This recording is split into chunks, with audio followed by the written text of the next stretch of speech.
Lacho elogwijo abumbana amagama lingakhala kaloku mbukeli into ethi icamaku livumile eligwijo kaloku mbukeli saviwa ngalo zizo zonke izizwe alikho elinye igwijo elifana neli lalapha ekhaya Jikelele singena kwiyure ke yesibini yenkqubo yethu namhlanje ukanti ke nali elinye lamanqaku esiwenze kwiyure ngaphambile siyesatsho mbukeli into yokubana baza kuvela enkundleni namhlanje abanye babo betyholwa kokubulala imvumi uKenan Forbes nowaziwa ke ngelika aka Lemvumi yadutyulwa yabulawa eThekwini KwaZulu-Natal kunyaka ophelileyo nakulena iyure mbukeli kuninzi esikuphathele kona njemlo ke unonkanyezi kanyezi yentaba eziphendulayo zasekuphumlweni umntwana wesincobo wazalwa embethe isosha lomoya elingoyiki ngakoyikiswa ontaba yakhe nenkaba yakhe isemampondweni umadlongothi umazipho umamshukuma umazondwa untsayibana unqenqela imiqhaka ngazuyifakwa ndiphodla nje ndihluthi ibele likanomakhakha utolokazi udlangamandla ndiyacamakusha ke xa ndenza njalo xesha mbukeli liqhathwe yinja mandixhume ndiyiqhele ndiyixhome eqhantini ndiqala iqheko lomxhosa liqhele qhukwano ngalomazwi ndithi khululane zobhatyi singena kwiyure yesibini apha ekhaya Jikelele ndihamba naye intokazi yapha esifundazweni esidala umamtshana siphinde ke sikubingelele sikamukele mbukeli ohlelweni oluthanda ukubhubha ekhaya Jikelele yazi wembukele masingabuyela nje emuva ngixoxele indaba eyisecret ake kuzukholwe mangingaxoxela ngeyingqinamba ezazikhona ngaphambi kokuthi kuqalwe ke lolu hlelo ekhaya Jikelele uyabona nje lesi studio lesisebenzela kuso lambukeli hey sasinya njengoba usibona njengamanje kwakumapeketwane kwazi phela kwakuyindawo nje bingasetshenziswa kwase kuba nabathileke abahlala phansi bahlela sase siyalungisa safakwa kama lights kwalunga njengoba ususibona silapha nje namhlanje angaphansi kwayisithupha ke amahora asele ngaphambi kokuthi ke liqabuke igoda phakathi kwethu igama lohlelo yiyo ke ekhaya Jikelele kanti elami ngunoxolo wakwamwali umantshinga ihlabana lemhlophe eqwa intokazi yale ondini ngaseshamthetho sesifundazwe esidala ukholo uthi na wancanca ematolweni mina ngancela ke koshe ngosokalisa umuntu kamlabo sibonga kakhulu ke mbukeli ukuthi ube nathi lapha ekhaya Jikelele sikuthanda kakhulu ake sibheke futhi ihamba phambili ehoreni lethu lesibili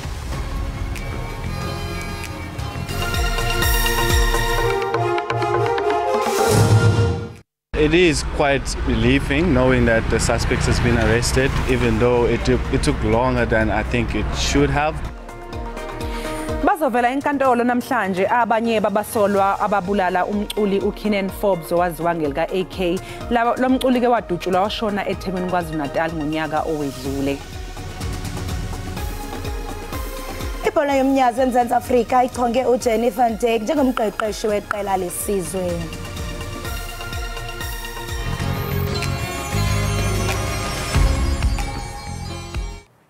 Amaphoyisa aseqinisekise ukuboshwa komsolwa wesikhombisa maqondana nokubulawa komculi wehip hop uKenan aka Forbes kanye nomngane wakhe uTibelo Tips Mthwane laba ke ababili badutshulwa bashona emgwaqweni waseThekwini uFlorida ngoNhlolanja nyakenye.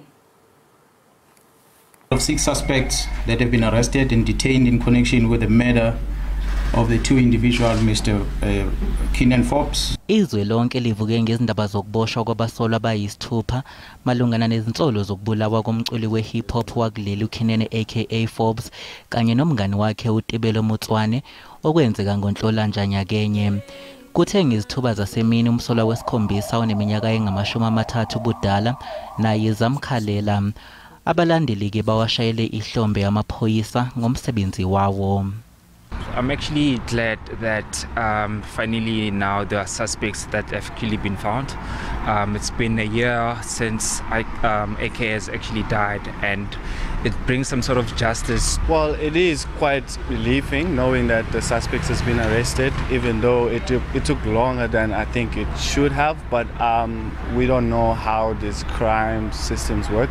Phakathi kwabakhalelwe ngamasongo kaSigonyela kukhona nezelamane ezimbili ebezibhace eSwatini kanti ziyaqhubeka izinhlelo zokubuyiswa kwazo. The suspects that were arrested here were as a result of South African police indicating to their counterpart to Eswatini that they have suspects that they believe are hiding in the country. And our Eswatini police then took to their heels to investigate. And in the process of the investigation, yes, these two suspects were arrested and are expected to appear in court on Monday. Abasolwa abahlanu kulindeleke ukuba babingelele inkantolo yemantshi yaseThekwini kusasa. Inkulumbuso yephondo laKwaZulu-Natal uNomusa Dube-Ncube uthi uqoqosho leliphondo libonakalisa iimpawu zokubuyela kwimeko yesiqhelo. Ebesenza intetho yakhe kweliphondo ePietermaritzburg izolo. Amaqembu ezombusazwe kanye nezicukuthwane bebehlanganyele lapha ukuzokwethamela inkulumo kaNdunankulu wesifundazwe. Inkulumo kaDube-Ncube ibigxile kakhulu ekutheni ikuphi uhulumeni we-ANC akwenzile esifundazweni kusukela ngo-2004. Ubelelesi ukwentuleka kwamathuba omsebenzi kanye nenkohlakalo yezinye zezihloko ebeziphakathi kule nkulumo. uDube-Ncube uthi ke uhulumeni usehambe ibanga elide ukulwisana nesifo igciwane lesandulo langculazi kanye nokwesekwa kosomabhizinisi abancane abasathuthuka. Kuningi esekwenzakalile futhi kuningi esafanele kwenziwe abantu bakithi. Amaqembu ezombusazwe aphikisayo ayigxekile ke inkulumo kaNdunankulu. Le nkulumo nje ayinhle enhlobo ekhulunywa uPrima futhi besingayilindela ngasakhuluma inkulumo enjengaleyo. Fike lana ukulalela u2.5 hours yomkhankaso nje wenhlangano yakho. So bekufanalela abanesibindi asitshele izinto ukuthi zizolunga kanjani kodwa egcineni size lana ukulalela umkhankaso wenhlangano yakhe. It was pure grandstanding, it was pure electioneering. She was campaigning for the ANC. I-ANC esifundazweni iyamkele ke lenkulumo kaNdunankulu. Kusenjalo uDube-Ncube uthi kuningi osekwenziwa amaphoyisa ukulwisana nobelelesi emngceleni osemangozi enyakatho yesifundazwe. Balinganiselwa ke ngaphezulu kwe103 abantu asebeboshiwe kulamacala. Kanti asengu42 ke amacala aphenywa amaphoyisa. NginguSimpiwe Ekhaya wezindaba ze-SABC ngisemgongondlovu.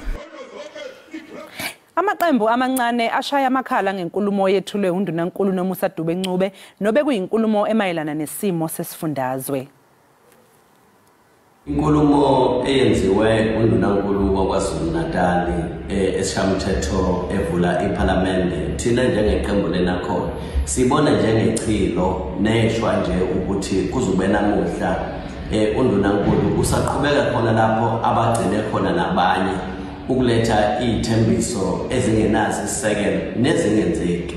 Awukwazi ukuthi uma uzo-address ama-issues ahlupha abantu bakwaZulu-Natal ungasho lutho ngamasu acacile okulwa nenkohlakalo ekhungathwe isifundazwe. Awukwazi ukungasho lutho ngamasu okwakha nokufula umnotho esifundazweni saKwaZulu-Natal. Awukwazi ukungasho lutho ngesihlava sokubulawa kwamakhosi nabaholi bomdabu kungenzeki lutho.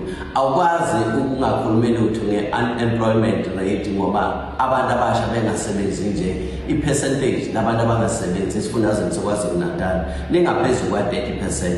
Bekubalekile ukuthi uNdunankulu ingqinamba enjengalezo ezahlukahlukene nobugebengu obudlangile izinto enjengalezo ayikhulumise esifundazweni. Iqembu iUDM izimisele ngokwenza kangcono okhethweni likazwelonke kanye noloyifundazwe kulonyaka. Leli qembu lizokwethula umqulu wezethembiso zokhetho eGalaga Convention Center eMidrand kulempela sonto esiya kuyo. Kanti ke linethemba lokuthi lizothola ukwesekwa abantu bakuleli. UDM yasungulwa ngo-1997 ilowo yilungu lesigungu esiphezulu se-ANC noyengumholi waseTranskei uJenene Bantu Misa kanye nalowo wayengumholi weNational Party uRalph Mayam. Leli qembu ke linethemba elikhulu kulolu khetho oluzayo. The climate is conducive for us to grow the party given the frustrations which are in the open from the public point of view. There are acres and acres of space because the public is yearning for political parties that can bring solutions to the problems of the country. Kusukela sungulwa leli qembu kubonakala kwehla kwesekwa kwalo. It is an open secret that the party has been in decline since it has been established. So we must make sure that we regain the lost ground. Njengoba ukhetho lusemome, iqembu lamukele amalungu amasha eqaleni kwalenyanga. Ulumisa ke uthi lokhu kusho ukuthi leli qembu lenza kahle kakhulu. The United Democratic Movement is happy to announce that several prominent South Africans have joined our ranks, ready to tackle the forthcoming national and provincial elections. Leli qembu lizokwethula umqulu wezethembiso zokhetho ngomgqibelo. Linethemba ke lokuthi umlayezo uzofinyela kubantu bese liyakwazi ukwandisa izihlalo eParliament. Umongameli uCyril Ramaphosa wonyule usekela judge uMandisa Maya kwisikhundla sobunhloko bejudge kwelilizwe. Ukuba uMaya ugqibela ngokuchongwa kwesisikhundla iyakuba sisikhundla sokuqala okokuqala ukuba uMzantsi Afrika ube nejudge eyinhloko ebhinqileyo ukusukela oko eli laba kwinkululeko. No, I'm not here simply because I'm a woman. I'm a judge, a worthy judge, I think, and I've proven myself over 22 years. And the fact that I'm very important that I'm a woman, of course, but it's just one of the. I'm not good because I'm a woman. I'm just a good woman judge. Ngemuva kweminyaka engamashumi amathathu elakuleli lazuza intando yabantu, iphini lenhloko yamajaji uMandisa Maya usephakanyiswe kwesokuba yijaji elikhulu kunawonke kuleli. uMaya usebhekane nezingqinamba eziningi emsebenzini wakhe. So just being taken seriously was my main challenge, fighting invisibility, making my voice be heard, be acknowledged as an equal partner, an equal colleague by those I work with. Eminyakeni emibili edlule uMaya waphakanyiswa iJSC ukuba abe inhloko yamajaji. After much deliberation, the JSC has come to the decision to recommend that the President appoints Justice Mandisa Maya, the President of the Supreme Court of Appeal, to be the next Chief Justice of South Africa. Inhlangano ezimele iJudges Matter ithi sesifikile isikhathi sokuthi kuqokwe inhloko yamajaji yesifazane kuleli. Umengameli usecele amaqembu kuba afake izethulo mayelana nesiphakamiso sakhe sokuqoka uMaya. Inkulungwane zezisebenzi engaphansi kwenyunyana iSouth African Municipal Workers Union kumasipala weTheku ziduba umsebenzi. Mbukeli zifuna ukuhola imali efanayo nezisebenzi zeminye imikhandlu dolobha. Ukusebenza kwaleli dolobha bekumenzeke izolo njengoba phela lezi zisebenzi beyivale imigwaqo. Empikishweni weSAMO kuvalwe imigwaqo emikhulu enkabeni yamadolobha aseThekwini naseVerelem. Inkulungwane zezisebenzi zaseThekwini zophiko liqoqa udoti uphiko lezamanzi kanjalo nelukagesi zifuna ukuthi imiholo yazo ifane nezinye izisebenzi zakwabanye omasipala abemkhandlu dolobha. Amaphoyisa omkhandlu eTheku asebenze kanzima ezama ukuqapha isimo emgwaqweni kanye nokukhuculula imfucuza. Izisebenzi enganelisekile beyiqhinqe ngaphandle kwase City Hall zifuna iziphathimandla zilalele ikhalo zazo.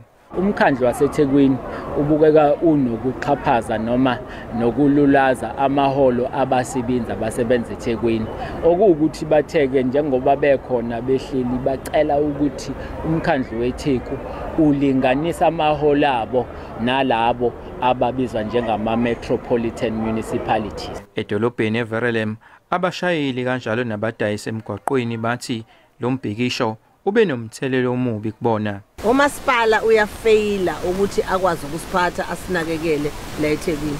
Yasilimaza thina ebhizinisini ukuba namamashi afana nala othothi kuzovala umgwaqo ngoba umgwaqo uyimain thing. Estatimendeni umasipala weTheku uthi isebenzi zibambe umbhikisho ongagunyaziwe kanti lokho kuzoholela ekutheni kusetshenziswe umgomo ukuthi abantu mabengasebenzanga ngeke bahole. Eyindabeni za SABC nginguvusi Khumalo eSekwini. Siziqola siziqonqotha ngolohlobo ingongoma beziphala phambili kule yure okwangokumbukeli masirhabulise sikufincise kuqikelelo lwemozulu.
Enkosi kakhulu ngokuhlala nathi lisasibukele apha ekhaya Jikelele. Usive nathi the special one nontshinga womzantsi Afrika ubuye nayo intshinga yakhe ye-IBF Light flyweight kumdlalo ke wempinda naye kaloku Adrian Garcia Curiel eMexico. Nomdlali ke wasemzantsi Afrika uphulukene nomlo wokuqala kumjikelo wesibini kunyaka ophelileyo. Ufumane impumelelo enhle ngethuba ebetha yena uAdrian Curiel waseMexico kumjikelo weshumi. Ukuthetha ke ngale mpumelelo siqhagamshelana nayo intshatsheli buqu. The special one masikubulise sikwamkele enkqubeni and congratulations sithi wuntshu kuwe.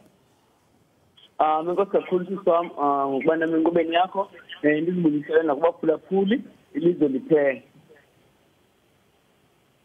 Enkosi kakhulu. Sive nathi uziva njani ndiyaqonda ubana wagaleleka kweli ngayo i-20th kaFebruary. Seyisinke ini ubana uziswebe into yobana ndim lona nyani?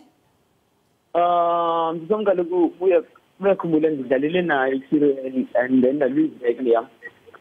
So now this time around ndiye ndazimisela kakhulu kumalungiselelo ndenza sure uba zonke mistakes impazamo zam enzenzileyo mandizilungile so that ndizokwazi ukufumana ibhandi yam back. Ndiziva ndivuya kakhulu ndinemihlali andisoli into ngapha kuluza andisoli into because 3 months later I'm still the world champion. So yeah, I took it as a learning curve. Yes. Inqakhuli mayime ngenyawo usimele singumzantsi Afrika hayi kuphela ilali yakho. Ndiyafuna wethu sive nathi into yobana usele qabaqabanga lo mdlalo yintoni bisengqondweni yakho ngela xesha lo mdlalo senditsho umuntu nanku ukuthi qhakamfu ngenqindi nawe ngapha uyabuyisa bekuqhubeka ntoni ngethuba lo mdlalo? When you're a boxer you prepare for a fight, you make sure that you outcross the rest because you want to become the best. Yeah, and when you start boxing as a young person, you want to become a world champion. So when you get that opportunity, you make sure it's most so that a fighting is about to me, a fighting I can't even get in Quebec, but when you focus on fit mentally, spiritual and physical. As one feels about the make a kulumlo and when you tell your parameter flex in South Africa and you get a Yeah. And as yaqonda wethu manje into yobana ngithuba ubuphulukana netitle yakho kunyaka ophelileyo ngokuqinisekileyo wethu bengekho mnandi. Ndiyafuna uqonda into yobana ingaba wajongana njani nala loss because now la loss is victory namhlanje. Ndamthatha la loss as a lesson curve yaba sifundo ukuthi ndazenzela phrase ethi xa ndizomeleza falling down is part of life. But getting back up is living. So I knew the very same moment ending I lose before I think like the lose in 2013 I was in amateur here in the process now. So who's the Jikelele kuzingelithile siswam uwe so that when you get there ungabi lula uphinde uwe yabo. So now I wanted to unify the division in these titles wonke apha eMzantsi Afrika as the world to become the first undisputed world champion. So that was the only thing on my mind. And then now that in the end I lose, to me I took it as a minor setback for make the comeback because in the end I and I world champion once again. And then this time around it's even more like special because I was the main bout. I was headlining a big show. Broadcasted by Dazone, Mexico. So it was meant to happen. Yeah, and njembusitsho wethu into yobana noba kwakubhlungu kodwa waqonda into yobana no man qiqe ndiqonde ndijonga phambili namhlanje sithi wuntshu kuwe ngenxa into yobana wazimisela waqonda into yobana i-loss ya last year ayizudetermine igame yalonyaka. Ndiyafuna nje usirhobisele ngamalungiselelo alomdlalo ndiqinisekile kaloku into yokubana uba uzoba selizweni ukhompithe elizweni kunintsi okwenzayo behind the scenes. Mna ndincedwa kakhulu ke kuzimanya nabantu abadala abantu abayitini yam yabo ichomi zam yitini yam those are my friends. We live, we eat boxing. umdlalo wamanqindi, and ungumuntu nomsebenzi wakhe. So coming to preparation, umuntu benza le role yakhe. My dad, Tumani Gopin, coordinator, paying payment. So like even amalungiselelo kanti na uDecember abantu be sharing festivities yefamily zabo but no mention because then ndiyazi uba balonto ba ngothi kufuneka ngijimile ngoDecember. This is a test, and if undipasile le test le, I believe the sky is not even the limit for me. So preparations bezikho nzima, hugely popular discipline, and I'm always at gym. So we just had to adjusting mistakes here and there, and then I was in shape, and I was most of the time it can be physical and but if you're not fit like mentally, all the lenses, especially when you're fighting abroad, you need to make sure that you fit mentally, because this time does you only have your own eating like a car, and then I had to go there to prove that I'm indeed best, and that it's in his backyard. Yeah. Akuyondlwana uba iyanetha ukuba intshatsheli wena Sivenathi, ingaba ndiyafuna uqonda kuwe ke ngoku sentsho umele ilali yakho, umele iphondo lakho, umele ilizwe lonke, uyocompete kwi-world stage. Kuwe ngaphakathi xa ureflector back ijourney yakho, sentsho nje uneminyaka eyi-25 kodwa impumelelo yakho ngumuntu mhlambe ozothi yomna ndizuze sendimdala mhlambe kwi-boxing. Ndiyafuna uqonda kuwe into yokubana ukuba intshatsheli kuthetha ukuthini? From Uba Intaseli, to me, it means a lot because I had the vision. Ever since I was young, I always see myself as a world champion. Not knowing because I'm the first youngest world champion in South Africa at the age of 23 years, which is when I won MX3 from 2022. The 3rd September, I became the first youngest world champion with least 5 of 10. Yes, and it simply means that if you can dream about it, or see it, or you can achieve it. Yes. Those visions are there for a reason. You need to follow it. And it makes me more humble to remain down to earth, because now that I lose, I know in the blink of an eye I can lose tightly. So I must respect people, must remain disciplined, down to earth, and make sure that I remain teachable so that I can climb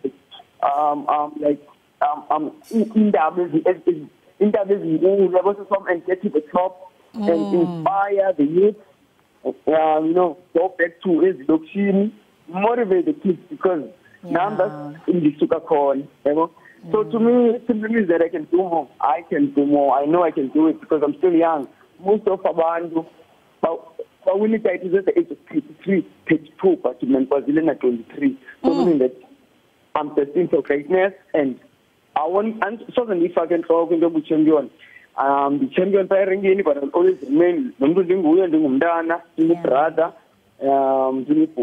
Ndiyayithanda kakhulu i-character yakho, because kule nto ithethayo yokubana if you can dream it, you can achieve it. Uthatha kanye nomntana osezilalini ikwekwe nje namaphupha, because uyaqonda mos into yobana xa ukhulele ezilalini sentsho akho resources ezi-enough into yokubana zikulekelele kumaphupho wakho. So ngoku ke na xa ngaba mhlambe noba uko bubumnyama bathi it's a dim world for you to shine, but if sizabona abantu abafana nani Sivenathi abasuka kwilali zakonxarhuni bephumelela emazweni, ithi lonto iyabethelela nakumntana osakhulayo into yokubana nawam amaphupha anokufezeka. Ndiyafuna uqonda wethu kuwe uluvo lwakho into yokubana ucinga uba yintoni engathi yenziwe ukuphucula umdlalo wamanqindi kweli lizwe. Siyaqonda into yobana eli phondo laseMpuma Koloni lelona phondo libonakala ngathi kwi-boxing lisayibambile, kwaye siyaqonda into yobana nakudala it was white dominated. Sentsho khona izikhalazo ezivelayo mhlawumbe about imali efuna ibhatalwa imbethe manqindi. Ngokolwakho uluvo yintoni engenziwa norhulumente angathi angenelele kuyo sibone lo mdlalo nawo ukunqanqa phezulu? okokuqala simenza ukuthi talent ikhona ne. Talent ikhona. We can produce many world champions. We can produce international campaigners, plenty of them, because umdlalo zamanqindi to appeal, and we were, as Africans strong in South Africa, we are strong than people that are international. If ever we can get or put into a structure, a team, to go young Mogola and boxers, teach them about like life and how to spend money wisely, how to invest. Because like you take them down from election without the 50 rand, and then you give him 10,000 rand, for example, and then he'll misuse that money, obvious. So if you know, put like a Sunday, so after the put of boxers about imali qala ngoba inika kangakanani na, but it is important indlela yisebenzisa. We need sponsors, because like when you depend only good government, I say really because there are lots of people promoters means promoters now that South Africa what I could fight. So those like the conjure.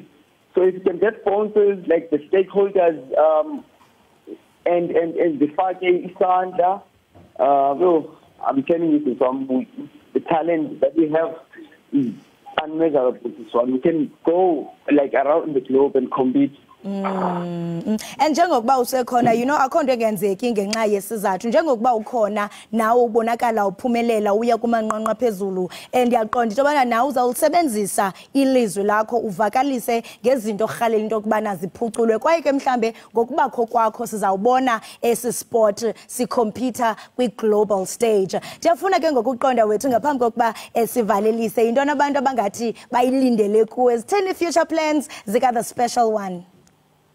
My future plans is now I'll focus on mandatory defense, which is I'm going to fight the #1 contender, and then Zabuya and sit down with the team. But in the Layam to become unified champion, and finish it on there. I want to do like even with the other sense of perfect way, almost like the weather.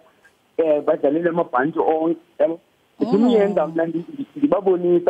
South Africa, if don't you ever let anybody tell you that you can achieve it. It is impossible. You need to make sure that you believe in your capabilities and you're pushing yourself, because I come to the sun now and actually I'm going to 80-50. You need to push yourself now in a band. And yeah, that's a great instrument of serious kickboxing as a career, because it has the ability to change lives. I'm not alone.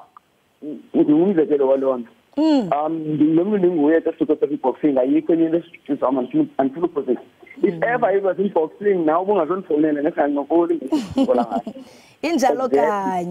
so if you respect Ndoyenzayo, it will respect you even more. So yeah, that's what I can say, Mrs. Rom. And I just want to become anti-serial champion, a Hall of Fame.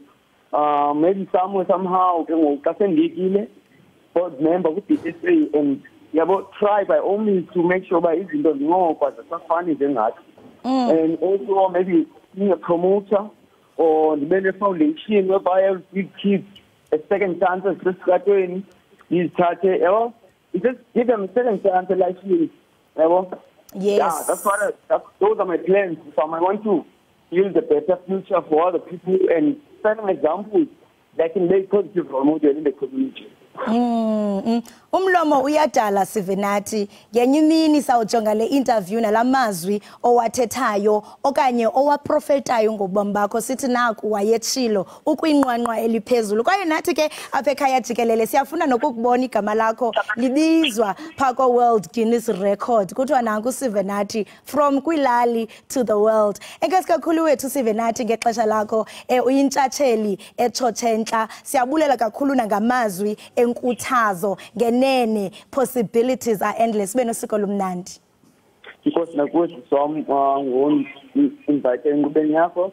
I fully enjoyed the young July and I'm looking forward to feeling phonele xa sendithina endaweni enkosi. Nakanjani kaloku funeke ndibe nazo iinamba zentshatsheli soze kaloku nca kwintshatsheli lowo mbukeli besithetha naye nguye uSivenathi the special one ontshinga ebethetha nathi ngentshinga yakhe ye-IBF light flyweight ayiphumelele lenzalelwane isuka phana kaloku mbukeli enxulane kafana ucinge nje usuka ezilalini kunzima mbukeli okanye noba usuka kwindlu yamabhodlo apho kubonakala ngathi amaphupha soze afezeke kodwa mbukeli ndiyakuxelela into kubana amaphupha ayafezeka qiqa uqonde uqiniseke ngephupha lakho yonke into iyawudeda nditsho nobumnyama uqamatha nomveli inqangi bazawuzikhanyisa indlela zakho masithi qhimbukeli sibhatala amatyala qiniseka awulijije loqhosha usobukele inkqubo ithandayo iEkhaya Jikelele.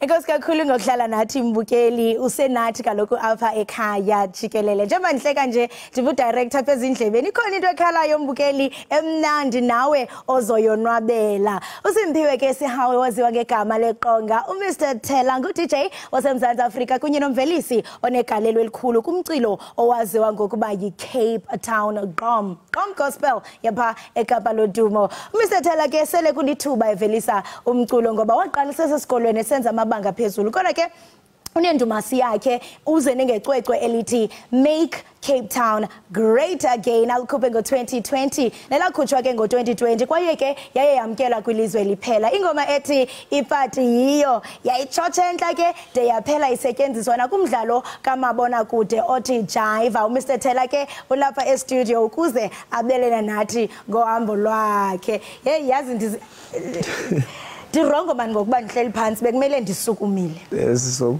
because I mean i-vibe yakho nje already nje muhleli ndinala vibe like yo hey Mr Thela alright phila kanjani ndiyaphila enkosi ngokubenathi apha ekhaya Jikelele siyavuya kakhulu ndiyafuna uqonda mani uhambo lwakho lomculo siyaqonda into yobana wangena usesesikolweni but into yobana uzazi futhi ugqile kwiGqom luqale njani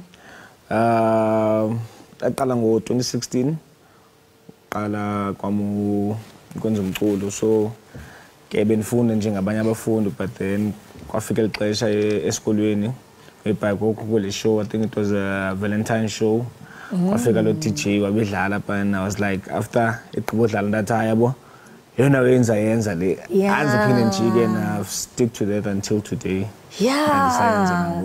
And yafuneke ngoku xa sizawuqonda kwiGqom because siye sibe nodliwano ndlebe ne-artist ezahlukileyo from abantu abazi songwriters singers imbongi njalo njalo badla ngokuthi into yobana bona i-inspiration nangendlela mhlawumbe umculo wabo oza ngakhona omnye uzothi hayi no mna ndiyaphupha ngamanye amaxesha okanye ndijonga izinto ezingqungileyo then ke ngoku ndibhala ingoma kuwe kwenzeka njani because ngoGqom ifika njani izandi uyaphupha nawe qum for mina yabantu abandaziyo ke background yami ndikhulele ecaweni ngidana kama umfundisi so bendidlala i-keyboard ecaweni so ke ezinye ingoma ke ziyafika ngephupho and then vuke ngene estudio yimangicela ifika njani ifika in a form of izandi like ufike ndiyayiva nje like ibe ngelihlobo nizafike ndiyenze ngayo kawenze khawutsho mhlawumbe ufuna ukuva like mhlawumbe ephupheni kukhala ntoni ziyakhala zonke yakhala izo zinto okanye kukhale mhlawumbe i-bass okanye kukhale inantsika kawenze kaloku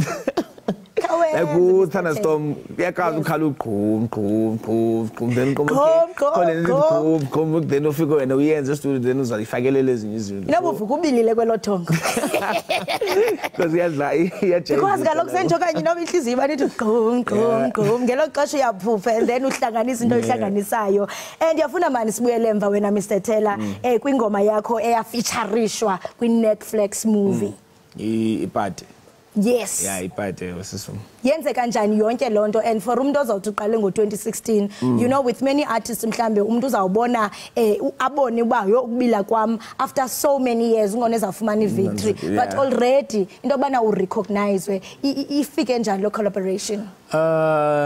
Ingoma ke yenzeka ngo-2020 then abantu bayithanda but boom kwakhe lockdown so ke bengakwazi ukugika kungagigeki yonke lonto but then ingoma yona ibiphusha during the lockdown because abantu bebehlele endlini ke so abantu bebemamela ingoma and it was one of the biggest songs during the lockdown.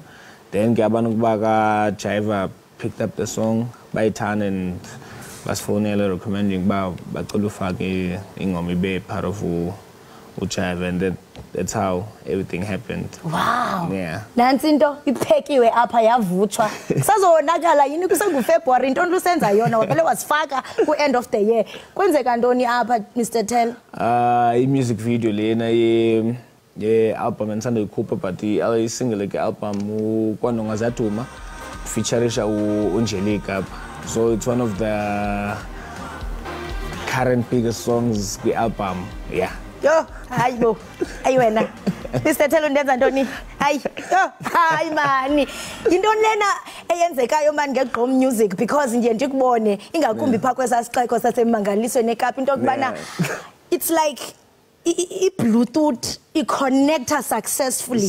Lento iqhoshayo emaqhosheni uyithumela ingene kwingcambi yenhliziyo uve nje ingathi nawe uyahlasimla kumnandi ubone nabantu mani ba hayibo. What is so spiritual about iGqom Music? Into lento engathi inayo umoya ehamba nayo. Elibabe nchilo for them I have a church background so iGqom yami zingathi ayifani neyabanye abantu. Mine is more like spiritual, it's more like connecting, it's more like talking to the soul and talking to the people as much as uJiva but uyacinga it takes you back to ba ngela xesha sandikhula hlamba abanye umuntu wayesiya ecaweni but now uyakhula ngokakasayi ecaweni yebo like iyamcingisa zonke izinto so it's just takes you on a journey umculo lo ndiwenzayo and ke abantu receive umculo kakuhle so yeah. Yazi khona into yenzileyo sentsho ewe siyalibona igalelo lakho kwiGqom Music and entertainment as a whole but ikhona into oyenzileyo ndingatsho ndithi iye yafika yahlukumeza amanina omzantsi Afrika. Ndiyayazi bana akumelanga ndiyithethe but uhlukumeze amanina omzantsi Afrika. Sakubona Mr Thela uhamba nomuntu publicly wathi unentombi. Uyayazi into oyenzileyo usentsho uyayazi inhlungu ovise amanini omzantsi Afrika ngesisenzo senzileyo. Uyina ngicela uxolo. Ucela njani uxolo uzamshiya? Anzu. Yeah. Kaloku uxolo la ucela uxolo uzawenza ntoni ngalento? Ngicela uxolo ngoba visa kabuhlungu but ke it is what it is. Urongo Mr Thela. I'm calling you out. Ndiyafuna ke ngokuqonda into bana kule career yakho of being a DJ ezininzi mos izinto ezenzekileyo i-success stories amahla ndenyuka mhlambe singengeva uba ukhona ubunzima obaziyo wedwa but ubunxiba ngathi akhonto yenzekileyo ungathi just looking back at your journey zeziphi mhlambe izinto oqonda ba wow this has been the most rewarding? I would say going overseas because ke ukhula kwami mina ngoniqala into DJ nanibaxalela nase Samora bonkhulule khona ba okay futane nami ngoku because mina andisiboni indilapha I'm going overseas and those dreams coming through like eyona nto ndisayibulelayo namhlanje ba okay no ndikwaba ndiphesheya ndiyophuhlisa umculo wami and umculo wami ufike urecognize naphesheya by like the likes of South Korea nase UK. So yeah sezona ziqhamuka bona ba okay no I think that's one thing and then naqomba okay no I think now ndiyazibona ba no ndiyasebenza ngonke nomsebenzi yabonakala. Yeah. And I mean, just before when abesithetha no Sivenati, the special one, uphumelele intshinga yezwekazi sentsho wasibeka kwinqwanqe eliphezulu nawe sentsho igqom music kaloku besikhule siyiqonda but kwaza nezinye genres sabona ngathi yaphela, but you are one of the DJs abasayibambile ufana nomuntu ozabamba isithethe into bana kulomzi uqhutywa lento. Yes, ndiyafuna manje uqonda into bana ngawapha amazwi ongawudlulisa kumuntu omtsha obukele ekhaya uqonda banami ndinalento endiyenzayo ndiyafuna ukuyibona ibhabhela phezulu abanye babantu uyaba inspirish into bana okay mna ukuze ndithande ubu DJ ndibthande ngo Mr Thela. Umna into nethetha to the youth is that if you put your mind to it wazixelela ba okay yona nto ufuna uyenza lena then yenze. Abantu abazobelieve kuwe like kusaqala. I don't expect everyone to believe in you, but as long as when you believe in yourself and uzixelela ba yona nto ifunayo le yona nto ufuna uyenza then yenza. And it worked for you. Yeah. Lapha namhlanje uphezulu awusabambeki. Mr Thela izingoma zakho yazijayivela? Yeah, ndijayivela. Serious? Yeah. Because ngendlela osinansika ngayo ndiyazibuza into bana wena njengobani ngathi uyaphola ubani usithi nje wena uyazishukumisa. iJV yami ngaloleyo phola mina manendini. Thina masifukuze sithi wena ubani usithi. Hey, and siyaqonda wethu manje into bana intaka yakha ngoboya benye. Uthi xa ujonga into bana awungo Mr Thela kuphela kodwa bakhona ababana bephosa esiviveni bencencetshela ukhula phezulu. Ungathi mhlawumbe impumelelo yakho nawe xa uthi uyajonga uMr Thela uthini? Yeah, nints abantu endisebenze nawe but nints abantu abandincedileyo along the way. I would say the likes of abomshayi obiza wethu Sphelo, the milk, even my team yam because ke uMr Thela ngindimdedwa. There's a team behind uMr Thela that does ezinye izinto ezingaziwayo ngabantu that make ba Mr Thela belapha. So yonke into inabantu bayo, there are people that are behind the scenes abenza izinto but ibe facing Mr Thela. So baninzi abantu abaethileyo ugalelo, even like my mom mithandazo yakhe. Mabani? Umamsiyawo. Bethuna. Mithandazo yakhe nayo nogalelo nangona ingabonakali. Even the family, even the people that are supporting me engabaziyo nabo but besazi umculo nabo benza igalelo elininzi lonto. Othina kanje. Hayibo umuntu wakho umbuleli yena? Nayi. Choka lo ngokusesikona ndithi uthe ubulela umama umuntu wakho. Nayi umuntu wami nayi. Akanagama. I-human being nje. Awuyazazi umuntu. Ngozenzela ifavor Mr Thela ulungise lento yakho because yabona i-messages ziyangena ngokuba unomuntu ithini into la muntu simfuna kumthi. Future projects zika Mr Thela and ndiyafuna uqonda because I mean igqom music it's recognized kakhulu eKapa lodumo isabambekile. Ithini iminqweno yakho ngelicandelo lomculo ufuna ulibona liphi lisenzani looking at other genres but also singajongi nje kuphela but nalo lihlale li-relevant for your future generations. Kuthiwa ewe kwakhona Mr Thela but nansi isaqhubeka seniphansi komhlaba ayikuthi mhlambe ndinqwenelela into yoba but senditsho nje. I know, I understand. Nyanje igqom sayibambile and we still wanted to go far. We still wanted to go global, ibe all over the world. Kuchayive ngayo bengabantu abayazi ingaziwa mhlambe Cape Town qha naseDurban qha South Africa qha but umhlaba wonke ayazi Jikelele like imameleke ibintu ekwazi umameleka. Ekhaya Jikelele nathi singojikelele amazwi nje ngaphambi kokuba siyiqwela ongathanda mani ukuwatsho kubalandeli bakho abebesele ukuxhasa njengokuthi into bana abaninzi abantu abemva kwebrand ka Mr Thela athina amazwi ongathanda uwadlulisa kubalandeli. I would say to abantu abandilandelayo abantu abanisupportayo that inkosi ngenxaso yenu ningadinwa ndim and ngiyanithembisa ba sizokhupha more of umculo mandi and sizawujayiva and sizokonwaba sonke. Cela unifake ku music video yengoma elandelayo.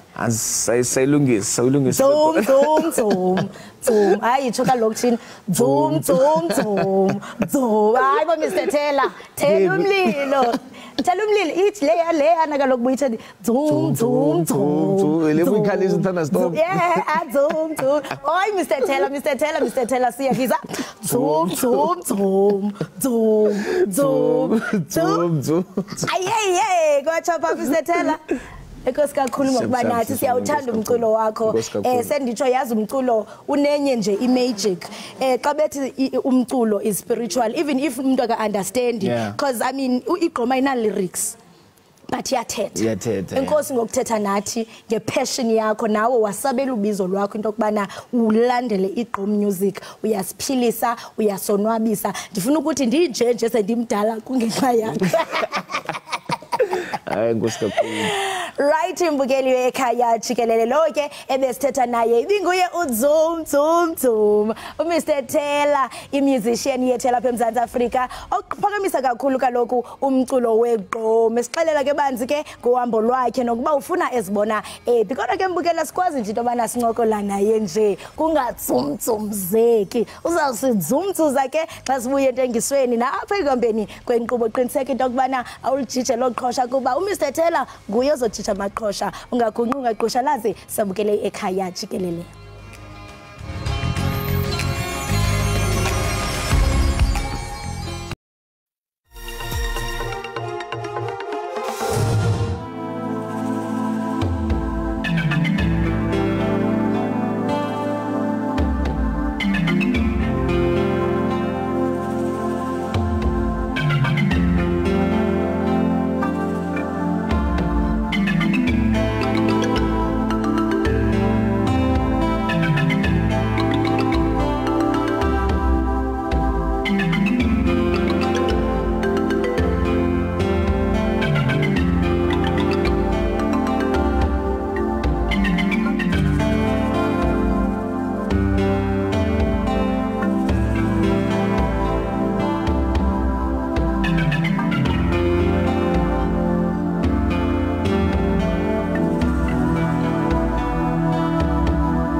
Zawe